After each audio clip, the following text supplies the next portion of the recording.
Hey everyone, welcome back into Mountain Dog Companion. Hanging out with Tanya here.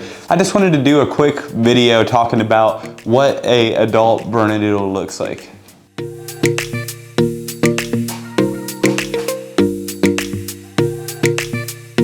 So in today's video, we're going to be talking about size, coat, and temperament.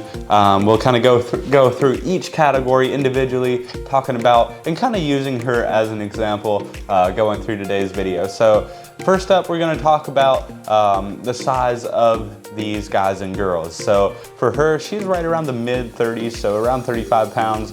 Beautiful, beautiful coloration. But as far as size, a little bit under knee height, and just a very solid 35 pounds. Now she does have a nice wavy coat, and so you might feel like they should be a little bit heavier from their appearance, but if you actually would shave it down quite a bit, you would kind of see the actual size a little bit more. But with that size, it tends to be a little bit more manageable in an apartment setting. They thrive in apartment living just because they don't take up a ton of space. Like with a Bernese Mountain Dog, you're looking at a 80 to 120 pound dog, which is quite a bit of a difference comparing to a 35 pound dog. So it's just more manageable, a little bit easier to be out going on walks and everything. She's not going to be pulling you around like a big 120 pound Bernese Mountain Dog would. It's just overall training's easier because of the size sometimes, especially early on. Sometimes a Bernese Mountain Dog might be this big by the time they're 4 months old. So just kind of going through that. As far as size, I feel like it's very, very manageable. For her, she is full grown. And doing very, very well. As far as her size, I feel like she has completely filled out, and her coloration has stuck pretty good as well.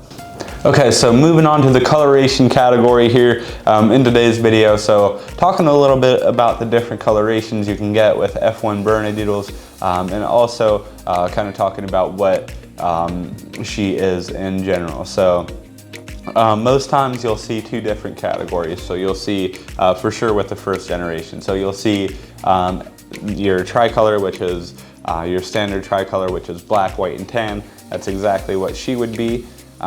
She has that black. You can see the tan on the jaw, on the eyebrows here on the front, kind of top of the legs extending down.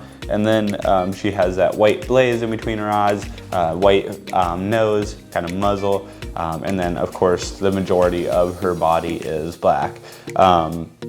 So she'd be considered a tricolor, just a standard traditional tricolor F1 Bernedoodle. But sometimes you'll get into a different category, which is your merle coloration. So sometimes you'll see blue eyes, you'll see a more grayer coat. You can still have tricolor merles where they still have that tan, they still have the white face, but the majority of their body will be a splotchy gray. Sometimes you'll see some black splotches in it. And they do have a little bit of a higher tendency to fade just a touch. They might change a little bit in coloration. For some reason, I've noticed it with merles where the tan just wants to kind of bleed out. So a little bit of a different story comparing the merles to the tricolors, but it also depends on your color coat testing. And so you really want to look for your dilution gene. Also intensity is a big one. So if you go into that and check it out, and your cream also kind of affects it sometimes, it'll fade out the tan points and sometimes causes silver coloration with your Bernedoodle, which there's nothing wrong with it. I personally feel like it's a kind of a unique look, but some people want to stick with your solid black with white and tan and don't want to lose any tan. So that's kind of the coloration side of things.